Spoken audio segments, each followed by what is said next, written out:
దేవునికి మహిమ కలుగునుగాక. మన వాక్యంలోకి వెళ్దాం. బాగున్నారు అందరూ? అందరూ కూడా మరి ఫేస్బుక్, ఇన్స్టాగ్రామ్, యూట్యూబ్ దగ్గరికి వచ్చి అందరూ ఆన్ చేసుకున్నట్లయితే మనం ప్రారంభించుకుందాం. మీరందరూ బాగుండాలని మేము ప్రార్థన చేస్తూ ఉన్నాం. ఎవరెవరైతే ఇరుకు, ఇబ్బంది, కష్టం, బాధల్లో ఉన్నారో వాళ్ళందరి కోసం ప్రార్థన చేస్తున్నాం. ఎవరెవరైతే హాస్పిటల్లో మరి అనారోగ్యంతో ఉన్నారో వారి కోసం కూడా ప్రార్థన చేస్తున్నాం. దేవుడు వాళ్ళ జీవితాల్లో గొప్ప కార్యాలు చేయాలని ప్రార్థన చేస్తూ ఉన్నాం. అలాగే మనం దేవుని వాక్యం ధ్యానించుకుందాం. నేటి వాక్య భాగం వచ్చేసి 1 యోహాను సువార్త 3వ అధ్యాయము 9 నుంచి కొన్ని వచనాలు ధ్యానించుకుందాం. నీతిమంతులు దేవుని పిల్లలు అనే వాక్యం ధ్యానించుకుందాం. నీతిమంతులు దేవుని పిల్లలు అనే వాక్యం ధ్యానించుకుందాం. చిన్న ప్రారంభం చేసుకుని వాక్యంలోకి వెళ్దాం. Thank you Jesus. తండ్రి మీకే వందనాలు, స్తుతి స్తోత్రములు. ఇదిగో ప్రభువా, ఈ వాక్యం మేము ధ్యానించుకుంటుండగా నన్ను మిసులు సాకు మరుగుపరిచి పరిశుద్ధాత్మ దేవ ఈ వాక్యంలో మర్మాలను బోధించమని వేడుకుంటాం. తండ్రి మీ నామానికి మహిమ ప్రభావం యేసుక్రీస్తు నామమున అడిగి వేడుకున్నాం. ఆమేన్.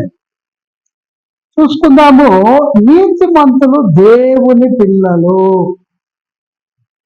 నీతిమంతులు దేవుని పిల్లలు అని ఇక్కడ వాక్యము మనకు ధ్యానించుకుందాం. 1 యోహాను రాసిన పత్రిక 3వ అధ్యాయము 9వ వచనము నుంచి కొన్ని వచనాలు మనము ధ్యానించుకుందాం. దేవుని మూలముగా పుట్టిన ప్రతి వానిలో ఆయన బీజము నిలుచును గనుక వాడు పాపము చెయ్యడు. వాడు దేవుని మూలముగా పుట్టిన వాడు గనక పాపము చెయ్యజాలడు అంట.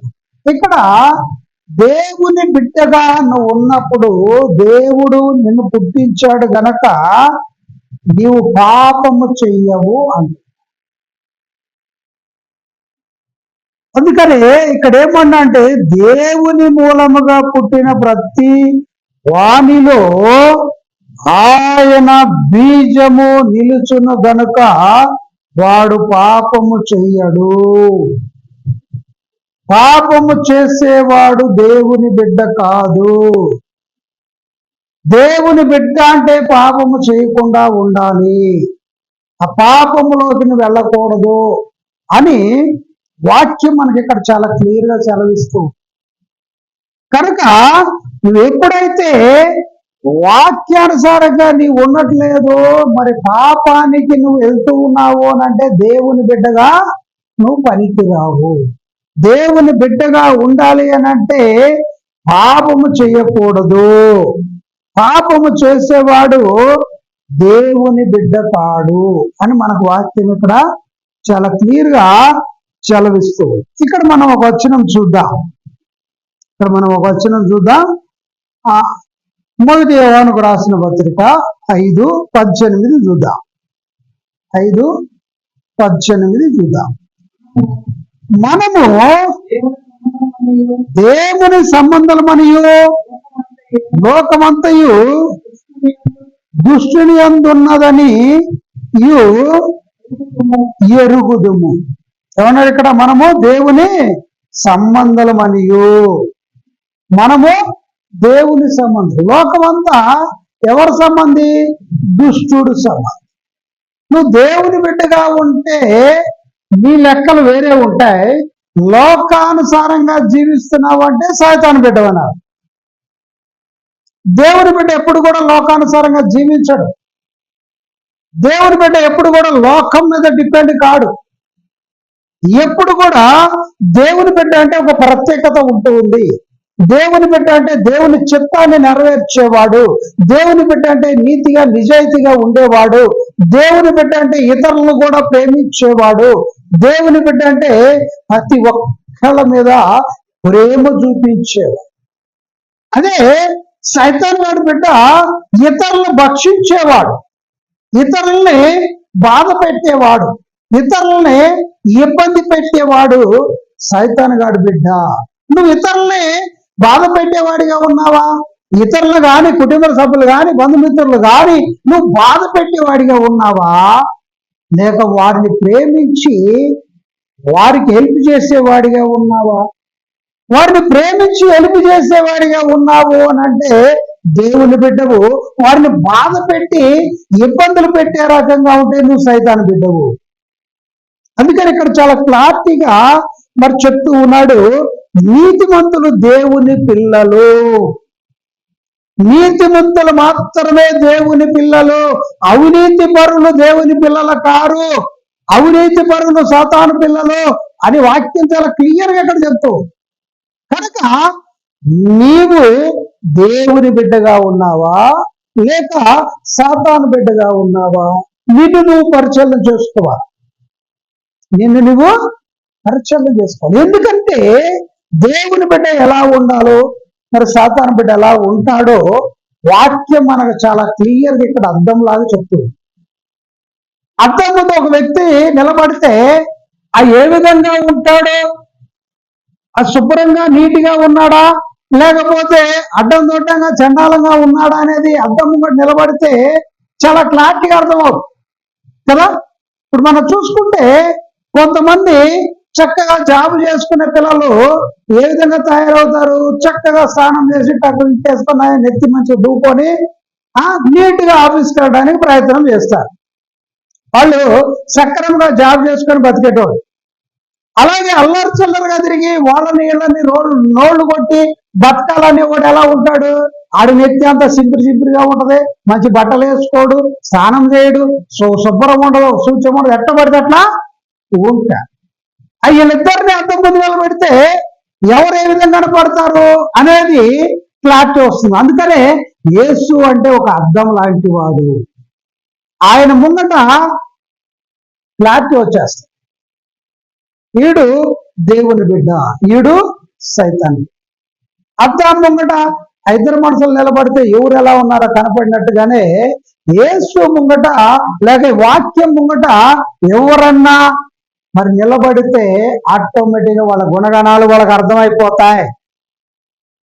వాళ్ళు చేస్తున్నాయి సైతాను పనులా దేవుని బిడ్డలు చేసే పనులా అనేది వాళ్ళకే క్లారిటీగా అద్దంలో కనపడ్డట్టుగా ఉంటది. అందుకని వాక్యము అద్దంలాగా అనిపిస్తూ ఉంటది. కనుక మరి దేవుని బిడ్డలైతే ఎలా ఉంటారు, దుష్టుల బిడ్డలైతే ఎలా ఉంటారు? అందుకని ఇక్కడ ఏమంటున్నాడు, మనము దేవుని సంబంధమనియు లోక సంబంధము కాదనియు మనము ఎరుగుదుము. వాక్యము ధ్యానించినప్పుడు నిన్ను నువ్వు పరిశీలన చేసుకోవాలి. ఈ వాక్యముతో నీకు ఎలాంటి సంబంధం ఉంది? వాక్యానుసారమైన జీవితం నీలో ఉందా లేదా? వాక్యానుసారమైన జీవితము నీలో ఉందంటే నువ్వు దేవుని బిడ్డవి. వాక్యానుసారమైన జీవితం నీలో లేదంటే సైతాను బిడ్డవి అని అర్థం. చాలా క్లారిటీగా ప్రభు చెప్తూ ఉన్నా. వాక్యము ధ్యానించేటప్పుడు మనల్ని వాక్యముతో పోల్చుకొని పరిశీలన చేసుకోవాలా? ఏం చేయాలా? వాక్యముతో పోల్చుకొని పరిశీలన చేసుకోవాలా? వాక్యం చెప్తున్నట్టుగా నా జీవితం ఉందా లేక వాక్యానికి వ్యతిరేకంగా నా జీవితం ఉందా? ఎప్పుడైతే వాక్యానికి నువ్వు వాక్యము చెప్తున్నప్పుడు వాక్యానికి నీ జీవితానికి పోల్చుకుంటావో ఆటోమేటిక్గా నువ్వు మారిపోతావు. ఆటోమేటిక్ మారిపోతావు. వాక్యము వస్తున్నప్పుడు ఇదిగో ఈ విధంగా నేను మారాలి, ఇదిగో ఈ నాలో ఎక్కువగా ఉన్నాయి, ఇది దేవునికి ఇష్టం లేని ఉన్నాయి అని ఆ ఇష్టం లేని నువ్వు తీసేసుకున్నావు అంటే ఆటోమేటిక్ మారిపోయినట్టే. కాబట్టి ఆ విధంగా నీవు మరి అక్కడ చెక్ చేసుకోవాల్సిన విషయము అని వాక్యం చదివిస్తుంది. ఇంకో వచనం కూడా చూద్దాం. 1 పేతురు 1:23.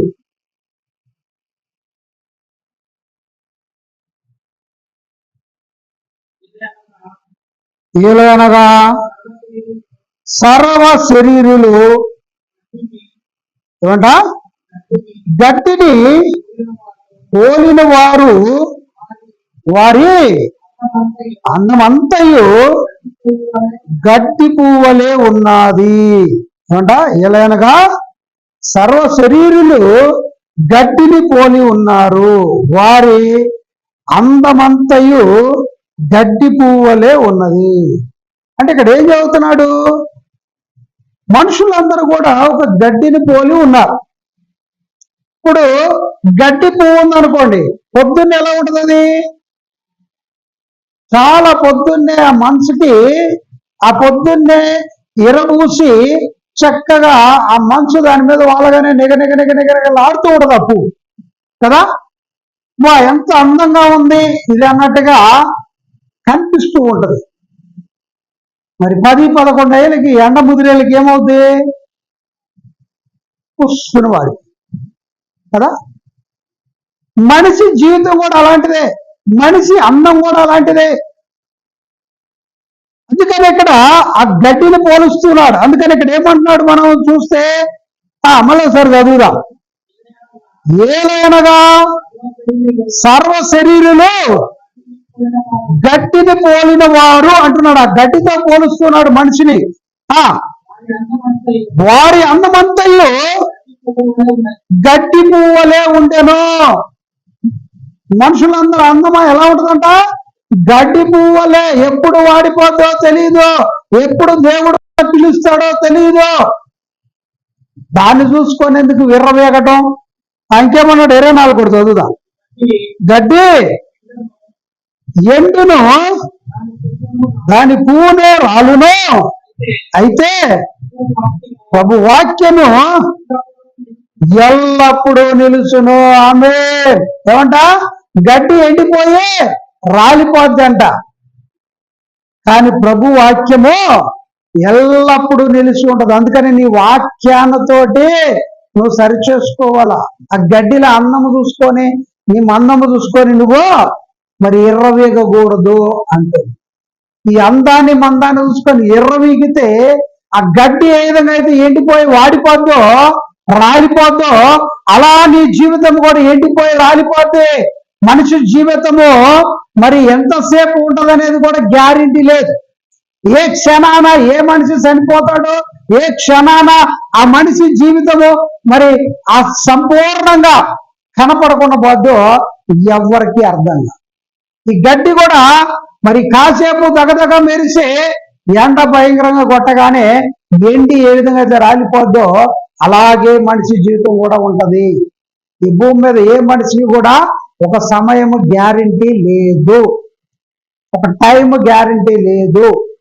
ఎందుకనగా అది నీవు నడుచుకునే దాన్ని బట్టి ఉంటది. ఇక్కడ ప్రభు వాక్యము ఎల్లప్పుడూ ఉంటది. వాక్యానుసారంగా నీ జీవితాన్ని మలుచుకున్నావా, ప్రభు వాక్యం ఏ విధంగా అయితే ఉంటుందో ఆ విధంగా నీవు కూడా స్థిరంగా ఉంటావు. అలా కాకుండా ఈ గడ్డిలాగానే నువ్వు చూసుకొని, గడ్డి కానీ ఏ విధంగా అయితే మరి పొద్దున్నే దగదగ మెరుస్తుందో అట్లాగే నువ్వు కూడా కాసేపు మెరిసేలేకే నాయంతలో లేరని విర్రవీగావు అనుకో, ఆ గడ్డి ఏ విధంగా అయితే ఎండిపోయి రాలిపోతుందో ఆ విధంగా ఆ గడ్డి పువ్వుల నీ జీవితం కూడా ఎండిపోయి రాలిపోద్ది అని వాక్యం చదివిస్తుంది. కనుక జాగ్రత్తగా చూసుకోవాలి. నీ జీవితము గడ్డి పూల రాలిపోయేటట్టుగా ఉందా, వాక్యాన్ని అనుసరిస్తూ పర్ఫెక్ట్ గా ఉంటూ ఉందా, పరిశీలన చేసుకోవాలి. అందుకనే దేవుని మాటకు ఎప్పుడు కూడా ఎవరు కూడా నిర్లక్ష్యంగా ఉండకూడదు అని ఇక్కడ వాక్యం మనకు చాలా క్లియర్ గా చలవిస్తూ ఉంది. ఇక్కడికి వచ్చేద్దాం. మరి ఇక్కడికి వచ్చేద్దాం.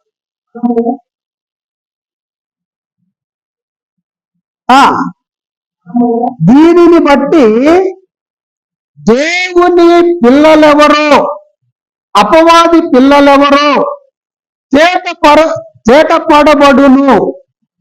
నీతిని జరిగించు ప్రతి వాడును తన సహోదరుని ప్రేమింపని ప్రతి వాడును దేవుని సంబంధులు కారు. ఆమేన్. ఏం చదువుతున్నాడు ఇక్కడ? చాలా క్లియర్ గా మాట్లాడుతున్నాడు. మళ్ళీ ఒకసారి రిపీట్ చేద్దాం.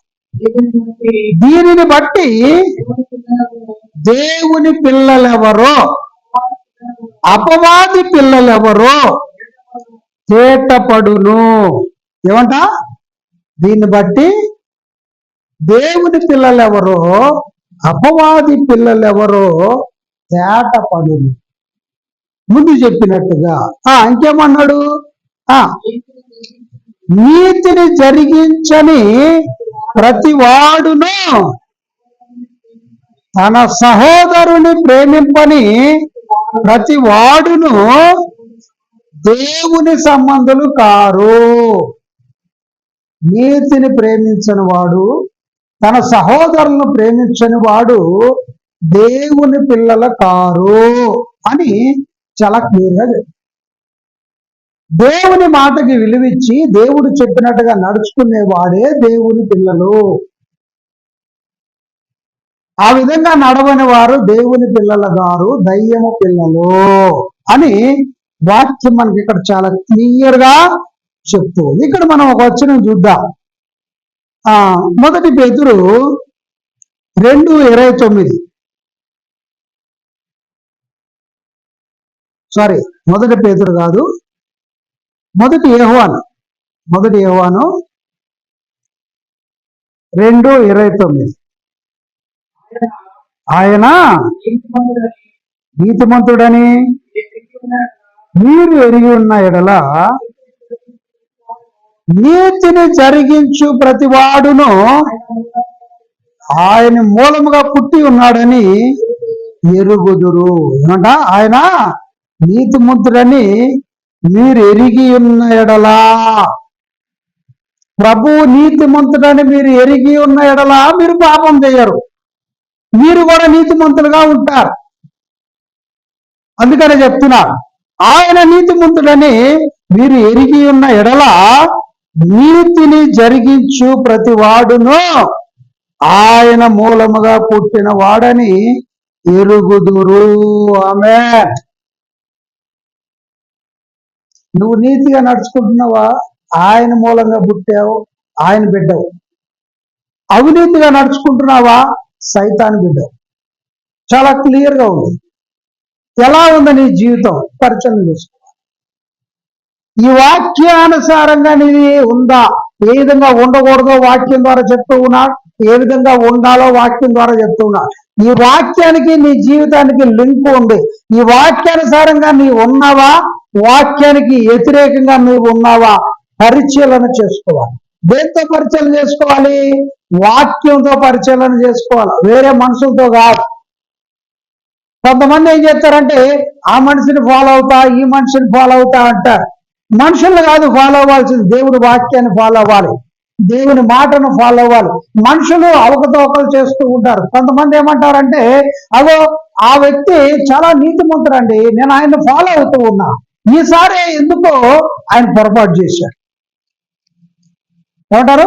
ఈసారి ఆయన ఎందుకో పొరపాటు చేశాడు, ఎప్పుడు నీతిగానే ఉంటాడు, అందుకనే ఆయన అంటే నాకు ఇష్టము, ఆయన్ని అనుసరిస్తున్నా నేను అంటారు. ఎందుకంటే అది మానవ జీవితం. మానవ జీవితం కొన్ని రోజులు కరెక్ట్గా ఉన్నట్టు ఉంటాడు, ఆటోమేటిక్గా పడిపోతూ ఉంటాడు. అందుకనే మానవుల్ని అనుసరించడం కాదు, దేవుని వాక్యాన్ని అనుసరిస్తే, ఈ వాక్యముతో నీ జీవితాన్ని పోల్చుకుంటే, ఆ వాక్యానికి వ్యతిరేకంగా నీలో ఉన్నవి తీసేసుకుంటే నీవు ధన్యుడివి, ధన్యురాలివి. అందుకనే వాక్యంతో పోల్చుకోవాలా, వాక్యానుసారంగా నడవాలా, వాక్యంతో నీ జీవితానికి పోలికలు చెక్ చేసుకోవాలి. మనుషులతో ఎప్పుడు కూడా పోలికలు చెక్ చేసుకోకూడదు. మనుషులతో ఎప్పుడు కూడా మరి వాళ్ళు చేసినట్టుగా నేను చేస్తానని నువ్వు అనుకోనకూడదు అని ఇక్కడ వాక్యం చదివిస్తుంది. ఇంకో వచనం కూడా చూద్దాం, 4:8 కూడా చూద్దాం. 4:8. దేవుడు ప్రేమాస్వరూపి, ప్రేమ లేనివాడు దేవుణ్ణి ఎరగడు. దేవుడు ఎలాంటి వాడ? ప్రేమాస్వరూపి. ప్రేమ లేనివాడు దేవుణ్ణి ఎరగడు. నీలో ప్రేమ ఉంటే కదా దేవుడు ఎలాంటి వాడు తెలుసుకోవడానికి. నీలో ప్రేమ లేకుండా దేవుణ్ణి ఎలా తెలుసుకుంటావు? అందుకనే దేవుడు ప్రేమ స్వరూపి. ప్రేమ లేనివాడు దేవుని తెలుసుకోడు. నీలో ప్రేమ ఉందా, దేవుని తెలుసుకుంటా. దేవునికి మహిమ కలుగునగాక. నువ్వు ఎప్పుడైతే దేవుని తెలుసుకుంటావో, దేవుని చిత్తానుసారంగా ఉంటావో, దేవుని రాజ్యానికి వారసులు అవుతావు, దేవుని కుమారుడు అనబడతావు అని చెప్తున్నాడు. అందుకనే నీతిమంతులు దేవుని పిల్లలు అంటున్నాడు. నీతిమంతులు దేవుని పిల్లలు. అవినీతిమంతులు దేవుని పిల్లలుగా పనికిరారు. అన్యాయం చేసేటోళ్ళు దేవుని పిల్లలుగా పనికిరారు. అక్రమము చేసేవారు దేవుని పిల్లలుగా పనికిరారు. అబద్ధాలాడి మోసాలు చేసేవాడు దేవుని పిల్లలుగా పనికిరారు. నీతిగా నడుచుకునే వారే దేవుని పిల్లలు. దేవుని మాటకు లోబడే వాళ్ళే దేవుని పిల్లలు. నీ ఇష్టానుసారమైన జీవితం జీవిస్తూ నేను దేవుని పిల్లలనంటే ఎంత మాత్రం ఉపయోగం లేదు. అది చాలా క్లియర్గా ఇక్కడ వాక్యం చలవిస్తూ ఉంది. కాబట్టి ఆ వాక్యానుసారంగా జీవించడానికి ప్రయత్నము చెయ్యాలా. వాక్యానుసారమైన జీవితము జీవించడానికి ప్రయత్నం చేయాలా. ఇక్కడికి వచ్చేద్దాం. మనం ఒకరినొకడు ప్రేమింపవలెనన్నది మొదట నుండి మీరు వినిన వర్తమానమే కదా అంటూ ఉన్నారు. మనము ఒకరినొకడు ప్రేమింపవలెనన్నది మొదటి నుండి మీరు విన్నదే కదా. మరి ప్రభు ఎప్పుడు చూసినా ఒకళ్ళొకళ్ళు ప్రేమించుకోండి, నిన్ను వలె నీ పొరుగు వాడిని ప్రేమించుకోండి కదా, నిన్ను వల్ల నీ కుటుంబాన్ని ప్రేమించు, నిన్ను వల్ల నీ ఎదురింటిని ప్రేమించు అని చెప్తూ ఉన్నారు. ఎప్పుడు కూడా ప్రభు ప్రేమ ప్రేమ ప్రేమ ప్రేమ గురించే మాట్లాడుతూ ఉంటారు. ఎవరిని కూడా ద్వేషించవద్దు, ప్రతి ఒక్కరిని కూడా ప్రేమించండి, ప్రతి ఒక్కరిని కూడా ప్రేమగా చూసుకోండి, ప్రేమగా నడవండి, ప్రేమగా ఉండండి, ఒకళ్ళొకళ్ళు సమాధానంగా ఉండండి, ఒకళ్ళొకళ్ళు సంతోషంగా ఉండండి అని ప్రేమ గురించే ప్రభు మాట్లాడతారు.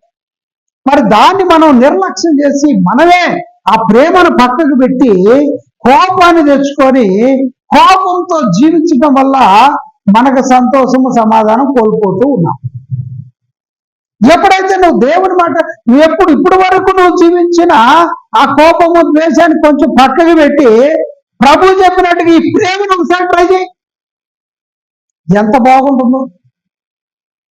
సరే నువ్వు ప్రేమ ట్రై చేయి. దేవుడు చెప్తూ ఉన్నాడు ప్రేమించు ప్రేమించు ప్రేమించు అంటున్నాడు. నేను ప్రేమిస్తా, ఎలా ఉంటుందో చూస్తా అని చెప్పి ఒకసారి ట్రై చేసి చూడు, ఎంత బాగుంటుందో. అది దేవుడు చెప్పిన మాట నువ్వు ఫాలో అయితే ఎంత బాగుంటుందో తెలుసా. ఊహించలేవు ఎంత బాగుంటుందా అన్నట్టుగా ఉంటది. కాబట్టి దేవుని ప్రేమను చూడాలి. ఇక్కడ మనం ఒక వచనం చూద్దాం. మొదటి యోహాను రాసిన పత్రిక 1వ అధ్యాయము 5వ వచనం.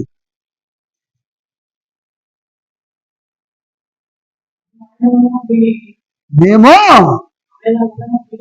ఆయన వలన విని మీకు ప్రకటించు వర్తమానమేమనగా దేవుడు వెలుగై ఉన్నాడు, ఆయన యందు చీకటి ఎంత మాత్రమునూ లేదు. హల్లెలూయా. దేవుడు ఏమై ఉన్నాడు? వెలుగై ఉన్నాడు.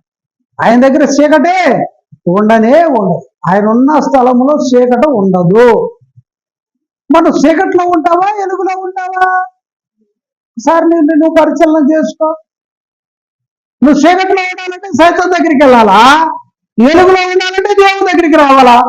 నువ్వు చీకట్లో ఉండాలనుకుంటున్నావా, వెలుగులో ఉండాలనుకుంటున్నావా? ఎవరు కూడా వెలుగుని ఇష్టపడతారు, చీకట్లో ఉండాలని ఎవరు అనుకోరు. చీకట్లో ఉన్నారంటే వాళ్ళకి ఏం కనపడదు. చీకట్లో ఏం చేస్తావు నువ్వు? వెలుగులో నీకు అన్ని కనపడదు. నువ్వు అన్ని పనులు చేసుకోవాలన్నా ఏం చేసుకోవాలన్నా వెలుగులో చేసుకోగలుగుతావు, చీకట్లో కాదు. కనుక దేవుడు ఏమైనాడండి ఇక్కడ? చదువుదాం మళ్ళీ ఒకసారి. మేము ఆయన వలన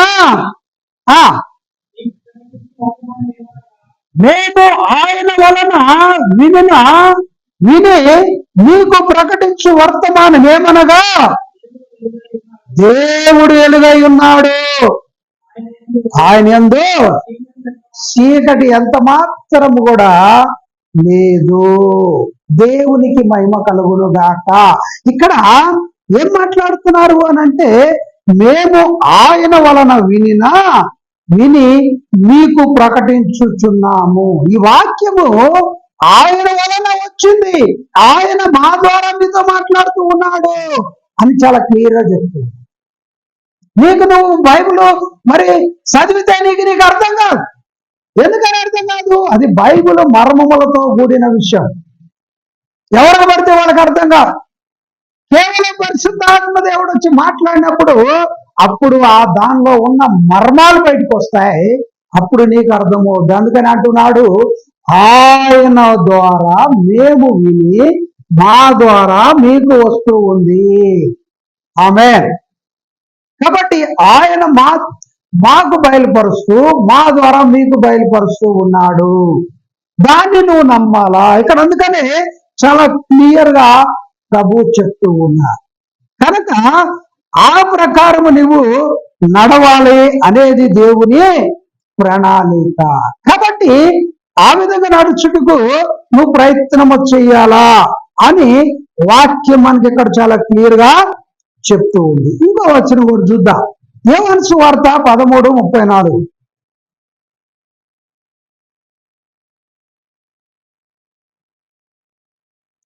యోహాను సువార్త 13:34.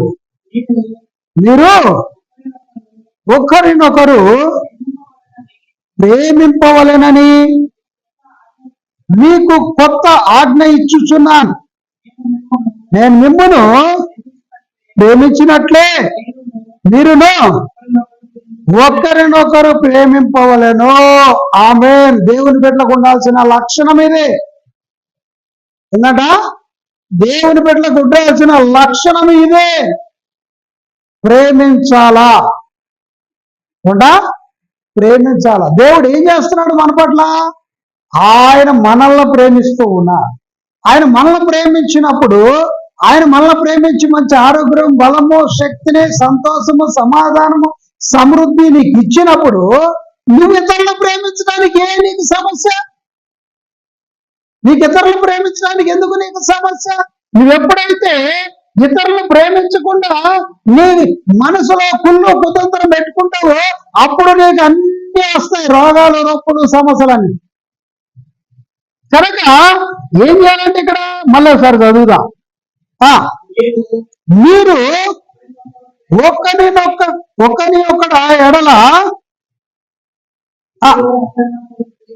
మీరు ఒకరినొకరు ప్రేమింపవలనని మీకు కొత్త ఆజ్ఞ ఇచ్చుచున్నాను. నేను మిమ్మును ప్రేమించినట్లు మీరును ఒకరినొకరు ప్రేమించుకోండి. ఒకరిని ప్రేమించాలండి. దేవుడు మనందరం ప్రేమిస్తూ ఉన్నాడు. మనము ఒకరినొకరు ప్రేమించుకోవాలా, ప్రేమతో నడుచుకోవాలా. అప్పుడు సంతోషము, సమాధానము, సమృద్ధి వారి దగ్గర ఉంది. ప్రేమ లేని ఇంట్లో మరి ఎప్పుడు కూడా సమస్యలు సమస్యలు సమస్య. ప్రేమ ఉంటేనే నీకు సమస్య ఉండకుండా ఉంటుంది. ప్రేమ ఉంటే అన్ని సమస్యలే అని వాక్యం మనకు చాలా క్లియర్గా ఇక్కడ చెప్తూ ఉంది. ఇంకో వచనం కూడా చూద్దాం. 2వ యోహానుకు రాసిన పత్రిక 5వ చదువుదాం. కాగా మా కొత్త ఆజ్ఞ నీకు రాసినట్లు కాదు గాని మొదట నుండి మనకు కలిగిన ఆజ్ఞనే రాయిచు మనం ఒకరినొకరము ప్రేమింపవలెనని నిన్ను వేడుకొనుచున్నాను అని. నిన్ను వేడుకొనుచున్నాను అని చెప్పి ప్రేమించమని, ప్రేమ చూపించాలా. ప్రేమించాలి, ప్రేమ చూపించమనేదే దేవుడు మనకి ఇక్కడ చెప్తూ ఉన్నా. ఇక్కడికి వచ్చేద్దాం. 12. మనము కయ్యను వంటి వారమై ఉండరాదు. వాడు దుష్టుని సంబంధి అయి తన సహోదరుని చంపెను. వాడు అతన్ని ఎందుకు చంపెనో తన క్రియలు చెడ్డవియో తన సహోదరి క్రియలు నీతి గలవై ఉంటేను గనుకనే కదా అని. ఇక్కడ మరి ఎవరిని గురించి చెప్తున్నాడు? ఇక్కడ కయ్యోను గురించి చెప్తున్నాడు. కయ్యోను ఏబేలు గురించి మాట్లాడుతున్నాడు. మరి కయ్యోను ఏబేలు ఇద్దరు కూడా దేవుని సన్నిధికి బలులు అర్పించడానికి బలులు తీసుకొచ్చారు. మరి ఇక్కడ కయ్యోనుదేమో సరైనది కాదు, దేవునికి నచ్చలా. మరి ఏబేలు వాళ్ళ తమ్ముడిది మరి ఆయన తీసుకున్నాడు. ఆయన బలిని అంగీకరించాడు, ఈయన బలిని అంగీకరించాడు. అందుకని ఈ కయ్యోను ఏం చేశాడంట? తన సహోదరుణ్ణి చంపేశాడు. నువ్వు మంచి వ్యక్తి అయితే ఎందుకు చంపాల్సి? అందుకని ఇక్కడ చాలా క్లియర్గా చెప్తున్నాడు. మళ్ళీ సార్ చదువుదాం. మనము కయ్యోను వంటి వారమై ఉండరాదు. ఇక్కడ ఏమంటున్నాడు? ఇక్కడ కయ్యోను లాంటి వారిగా ఉండకూడదు మీరు ఎవరో. కయ్యోనికి ఏముంది? కడుపులో కుళ్ళు కుతంత్రం ఉండటం వల్ల తమ్ముడు చంపేశాడు. సొంత తమ్ముడే, బయటోడు కాదు. ఎందుకని? ఆయన అర్పణ ఆయన తీసుకొచ్చాడు, ఈయన అర్పణ ఈయన తీసుకొచ్చాడు. ఈయన తెచ్చిన దాంట్లో లోపం ఉంది, దేవుడికి నచ్చలేదు కాబట్టి ఇది అంగీకరించలేదు, ఆయన అంగీకరించాడు. తమ్ముడిది అంగీకరించినందుకు నీకు వచ్చిన నష్టం ఏంటి? తమ్ముడు ఎందుకు చంపాలి? చూడండి, అలాంటి జీవితం నీకొద్దు, అలాంటి జీవితము నీకొద్దు. కయ్యోను లాంటి జీవితం వద్దు. కయ్యోన్లా మరి తమ్ముడిని చంపేసి ఆయన ఏమైపోయాడు? శాపగ్రస్తుడైపోయాడు. దేవుడు ఒప్పుకోడు, ఎవరిని కూడా ఒప్పుకోడు. కయ్యోను లాంటి జీవితం నీకొద్దు. అందుకని ఏమన్నాడు? ఏమన్నాడు? వాడు దుష్టుని సంబంధి అయి తన సహోదరుని చంపెను. ఏమైపోయాడు అతడు? దుష్టుడు సంబంధం అయిపోయాడు. అంటే వాళ్ళకి ఏమొచ్చేసింది? సైతాన్ లాంటి స్వభావం వచ్చేసి, సహోదరుని ప్రేమించు ప్రేమించు నీతిమంతుడిగా ఉండు అని దేవుడు చెప్తా ఉంటే వీళ్ళు ఏమొచ్చేసింది? సంపే స్వభావం. సంపే స్వభావం ఎవరిది? సాతానుగాడిది. సాతానుగాడి స్వభావం పొందుకొని తమ్ముడే సంపేశాడు అని ఇక్కడ చాలా క్లియర్ గా వాక్యం మనకు సెలవిస్తుంది. అందుకని దుష్టుని సంబంధి అయి తన సహోదరుని చంపెను. వాడు అతనిని ఎందుకు చంపెనో తన క్రియలు చెడ్డవై తన సహోదరుని క్రియలు నీతి గలవై ఉండెను గనుకనే కదా. అంటే ఇక్కడ వీడి స్వభావం ఎలాంటిది అయిపోయింది? వీడి క్రియలు ఎలాంటి? పాపంతో కూడుకున్నాయి. మరి వాళ్ళ తమ్ముడు ఎలాంటి? నీతి స్వభావం, దేవుని చిత్తానుసారమైన స్వభావం. అందుకని చెప్పి ఏం చేశాడంట? దేవుని చిత్తానుసారమైన స్వభావం నాది చెడ్డదని చెప్పేసి ఇతరు ఏం చేశాడు? వాడిని చంపేశాడు. నీతి స్వభావం కలిగి ఉన్న వారికి కొన్ని ఆటంకాలు ఎదురవుతూ ఉంటాయి. అయినప్పటికీ వాళ్ళు భయపడాల్సిన అవసరం ఏమీ లేదు. దేవుడు వారికి తోడు ఉంటాడు. దేవుడు రాజ్యానికి వారినే తీసుకుంటాడు. కానీ ఇలాంటి కయ్యోను లాంటి స్వభావం కలిగిన వారిని దేవుడు రాజ్యానికే తీసుకోడు అని ఇక్కడ చాలా క్లియర్ గా మనకు వాక్యము చలవిస్తూ ఉంది. ఇక్కడ మనం ఒక వచనం చూద్దాం. ఆదికాండము 4వ అధ్యాయము 4 నుంచి 8 వరకు చదువుదాం. ఏబేలు కూడా తన మందలో ఏమంట?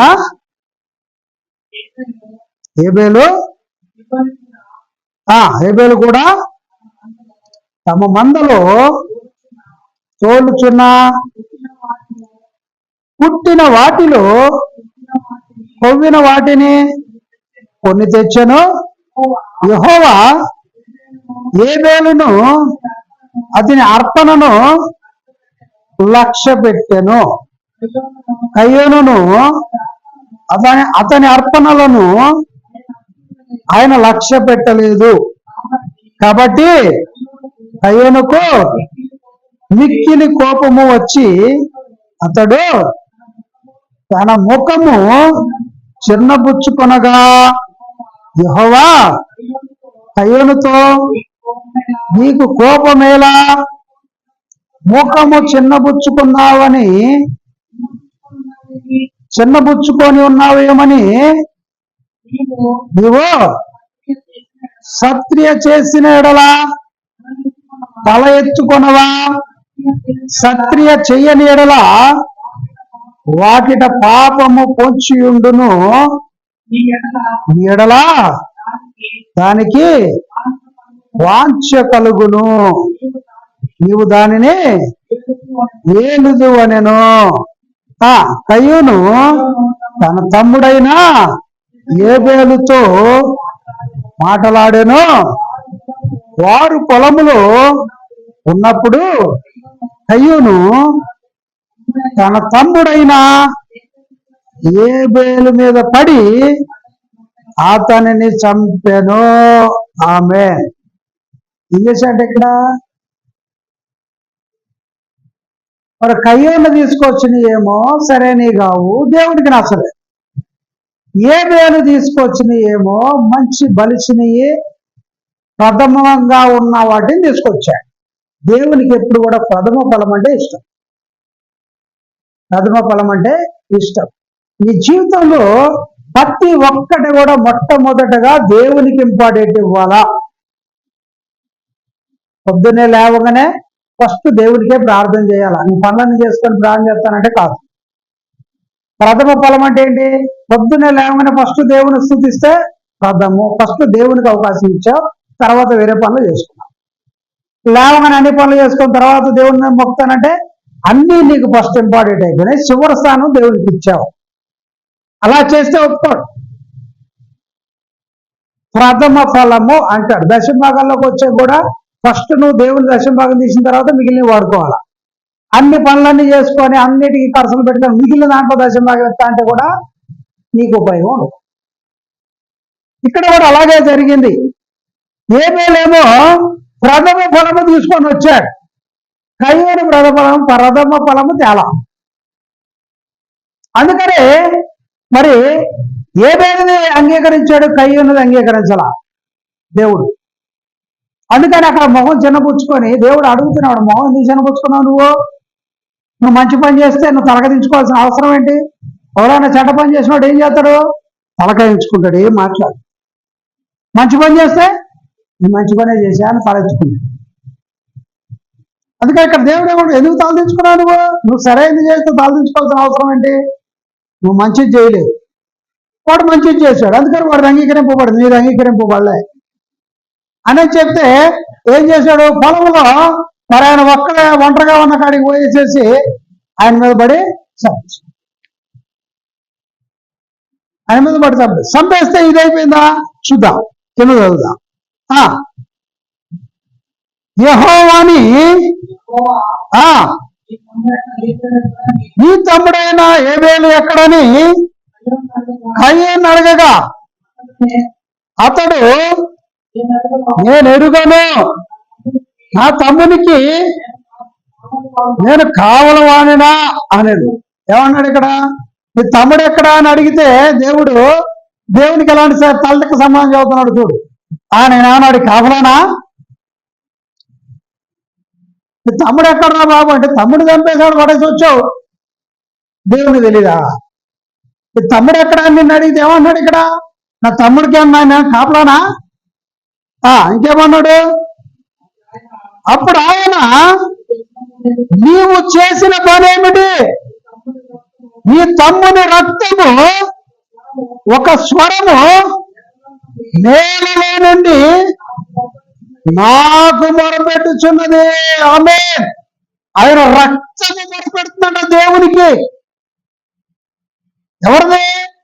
ఏబేలు రక్తము ఈయన చంపి అక్కడ పడేస్తే ఆ రక్తము భూమిలో పడి ఆ భూమిలో నుంచి ఆ రక్తము దేవునికి మొరపెడుతుంది. దేవుడు వచ్చి ఎరా బాబు తమ్ముడు ఎక్కడా? నువ్వు నీతిగా నిజాయితీగా దేవుని చిత్తానుసారంగా ఉంటే నీ ప్రతి అవయవం దేవునికి మొరపెట్టుద్ది తెలుసా? నీ రక్తము దేవునికి మొరపెట్టుద్ది. ఇక్కడ రక్తము దేవునికి మొరపెడుతావు. రక్తము దేవునికి మొరపెట్టగానే వచ్చి ఏం చేశారా బాబు నువ్వు చేసిన పని ఏంటి చూద్దాం. కావున నీ తమ్ముని రక్తమును నీ చేతిలో నుండి పుచ్చుకొనుటకు నోరు తెరిచిన ఈ నేల మీద ఉండకుండా నీవు శపింపబడి ఉన్నావు. ఆమె నువ్వు తమ్ముడు చంపి రక్తం భూమి మీద వేసావు కదా, ఈ భూమి మీద నువ్వు ఉండటానికి అర్హుడుగా శపింపబడ్డావరా బాబు అన్నాడు.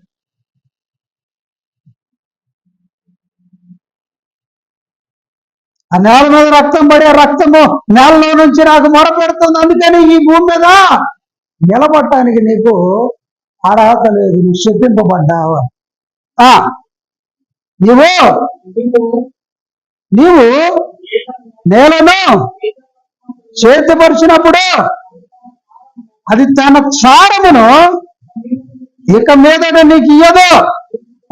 నీవు భూమి మీద దిగులు పడుచు దేశ దిమ్మరివై ఉందు అనను.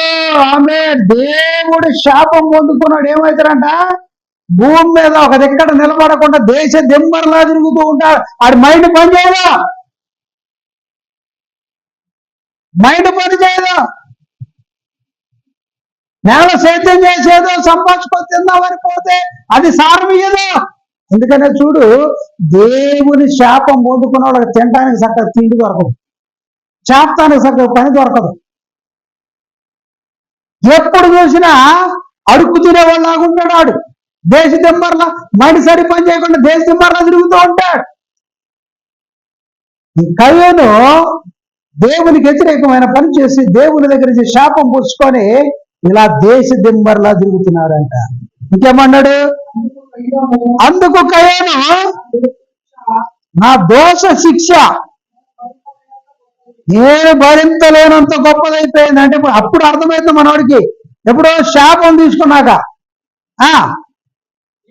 నేడు ఈ ప్రదేశం నుండి నన్ను వెళ్ళగొడుచువి నీ సన్నిధికి రాకుండా వెలివేయబడి దిగులు పడుచు భూమి మీద దేశ దిమ్మర్నై ఉందును.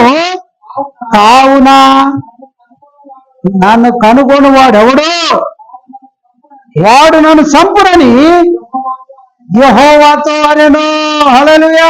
ఇక్కడ ఏమన్నాడు, నేను ఫలాని కయ్యోన్నాన్ని ఎవడైతే నన్ను తెలుసుకుంటాడు అంటే అక్కడి నుంచి వెళ్ళిపోతాడు. ఆ స్థలం మీద ఉండటానికి లేదు, ఈ భూమి మీద ఉండటానికి లేదన్నాడు కదా, అక్కడ ఉండకుండా వెళ్ళిపోతున్నాడు.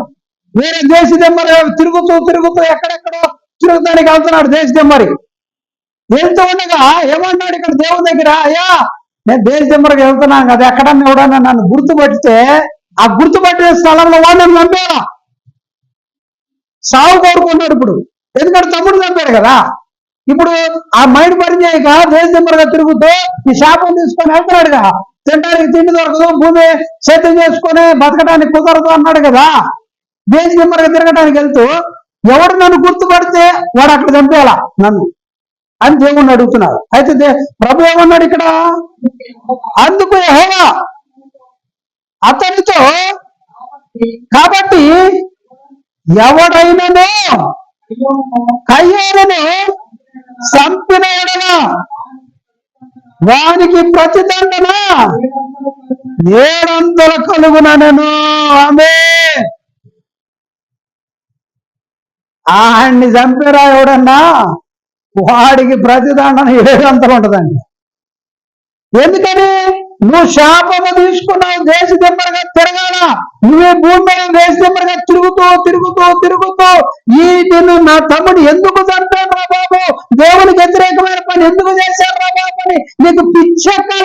నిన్ను నీ వాక్యం విన్నాడు, నీ మాట విన్నాడు, అరే కయ్యోనే ఎంత భయంకరంగా మరి కష్టం అనుభవించాడు, అలాంటి పరిస్థితికి మనం వెళ్ళకూడదురా బాబు, అలాంటి దేవునికి వ్యతిరేకమైన పని మనం చేయకూడదు అని ప్రతి ఒక్కరికి బుద్ధి రావాలంటే నిన్ను ఒకటి చంపకూడదు. నువ్వు అనుభవించాలా. నీ తమ్ముడిని నువ్వు చంపావు, నీ పాపము నీకు తెలియాలా. నీ పాపం గురించి తెలుసుకున్నాడు. పాపము చెయ్యాలంటే గజ గజ గజ గజ వనకాల. అందుకని నిన్నెవడన్నా చంపితే వాడికి 7 అంతల దండనేస్తా. ఎవరు చంపడానికి లేదు. ఎవడు గుర్తుపడతాడు చంపేయాలి ప్రభా నాకు అని అంటే నిన్నెవడు చంపడానికి లేదు. చంపడానికి కూడా వచ్చాడు, వాడికి 7 అంతల దండనేస్తా. ఇంకోడొస్తాడు ఇక్కడికి. చూడు, దేవుని కార్యం ఎలా ఉంటుందంటే అలా ఉంటుంది. దేవుడు శిక్ష ఇవ్వాలనుకుంటే నువ్వు దేశ దిమ్మరుగా తిరగాలా. నిన్నెవడన్నా ఏదన్నా చేస్తే కూడా మళ్ళీ దేవుడు ఒప్పుకోడు. మళ్ళీ నీ ప్రాణము తీయాలన్నా దేవుని పర్మిషన్ కావాలా.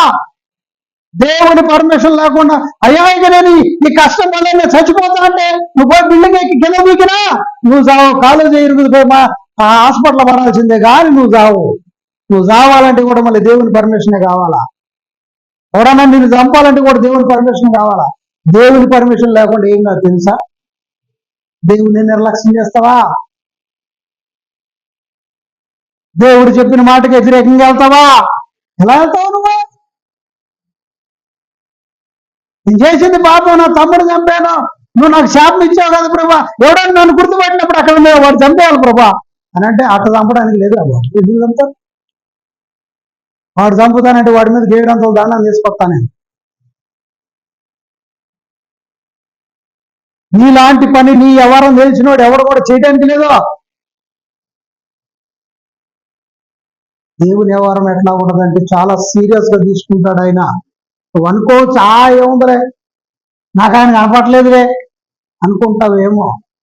చుక్కలు కనపడతాయి, చుక్కలు కనపడతాయి. ఎందుకంటే ఆయన ఇప్పుడు కృపాకాలము కాబట్టి కృప మీ మీద చూపిస్తున్నాడు కాబట్టి ఆగి ఉన్నాడు. కృపాకాలము దాటిందా తీర్పు కాలం వచ్చిందంటే భయంకరమైన తీర్పు ఉంటది. అది గుర్తుపెట్టుకోవాలా.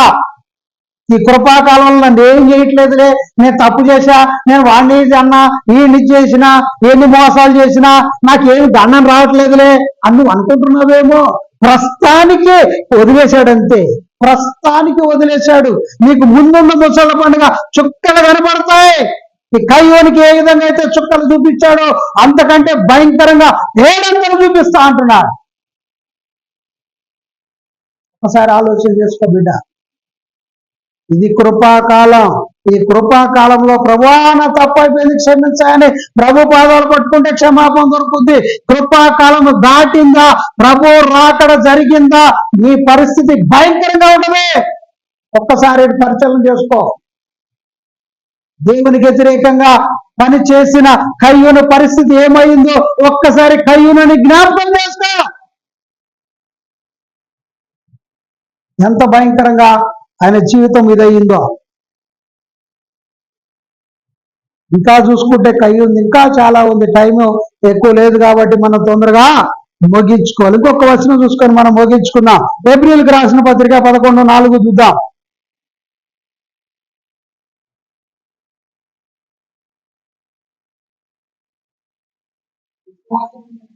నీ విశ్వాసమును బట్టి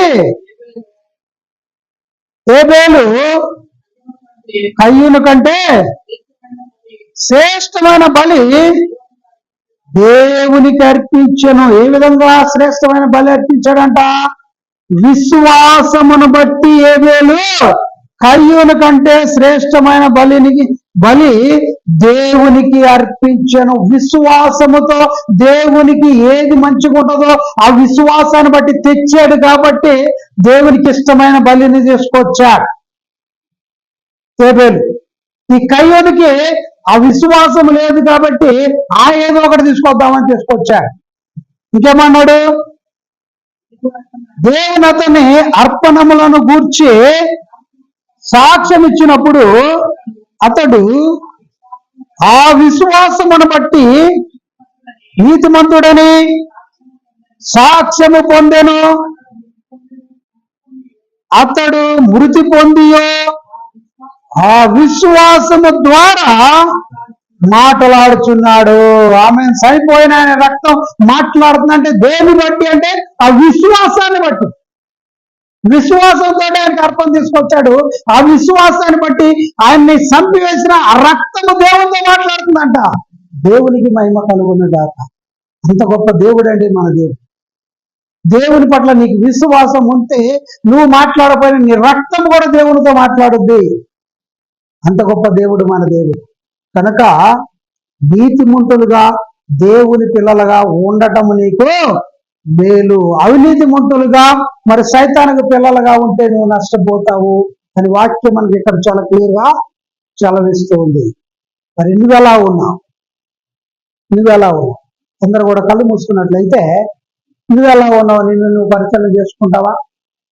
నువ్వెక్కడున్నా ఈ వాక్యం చూస్తున్నావంటే, నువ్వెక్కడున్నా సరే, యూట్యూబ్లో, ఫేస్బుక్లో, ఇన్స్టాగ్రామ్లో ఎక్కడ ఉండి చూస్తూ ఉన్నావో, ఏ స్థలంలో ఉన్నావో ఆ స్థలంలో నిన్ను ఒకసారి పరిశీలన చేసుకో. ఎలా ఉన్నావు? నువ్వు కయ్యూన్లా ఉన్నావా? ఏబేల్లా ఉన్నావా? కయ్యూను మరి తను తాను దేశదింబరిగా మరి శాపాన్ని తెచ్చుకొని వెళ్ళాడు. ఏబేలు చనిపోయినా దేవుని దగ్గరికి వెళ్ళాడు. దేవుడితో మరి ఆయన రక్తం సైతం దేవునితో మాట్లాడింది. ఎలాంటి జీవితం కలిగి నువ్వు ఉన్నావు? దేవుని చిత్తానుసారంగా ఉన్నావా? దేవునికి వ్యతిరేకంగా ఉన్నావా? ఒక్కసారి నిన్ను పరిశీలన చేసుకొని కయ్యోన్ లాగుంటే ఇప్పుడే ప్రభా నా తప్పు అయిపోయింది క్షమించు, ఇది మొదలుకొని కయ్యోన్ లాగుండానయ్యా, ఏబేలాగుంటా అని నువ్వు కానీ నిర్ణయం తీసుకుంటే నీ కుర్చీ పైకి లేపుతా నీకోసం నేను ప్రారంభం చేస్తాను. నువ్వు ఎక్కడున్నా సరే సిగ్గుపడాల్సిన అవసరం లేదు. Thank you Jesus, thank you Jesus.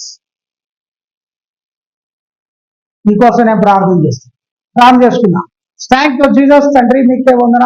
ఇదిగో ప్రభా, ఎవరైతే నాయన ఈరోజు మిమ్మల్ని ఒప్పుకొని ఇదిగో నా తప్పు అయిపోయింది ప్రభా, ఈ రోజు నుంచి నేను నాయన ఏబేల్లా ఉంటా, కయ్యంలాగా ఉండనని ఎవరైతే నిర్ణయాలు తీసుకొని కుర్చీ పైకి లేక మిమ్మల్ని గనపరుస్తున్నారో అటు వారందరూ కూడా మీ చేతులు గొప్ప చెప్తున్నా. వారిని నాయన ఈ క్షణం నుంచే వారి స్థితిగతులు పరిస్థితులు మార్చి మీ చిత్తానుసారంగా నడిపించమని వేరు తండ్రి. మీ నామానికి మహిమ ఘనత ప్రభావాలు తెచ్చేద్దాం. బిడ్డలను వాడుకోమని వేరు. 18 యేసుక్రీస్తు పరిశుద్ధ నామములో అడిగి వేడుకున్నాం. ఆమేన్, ఆమేన్.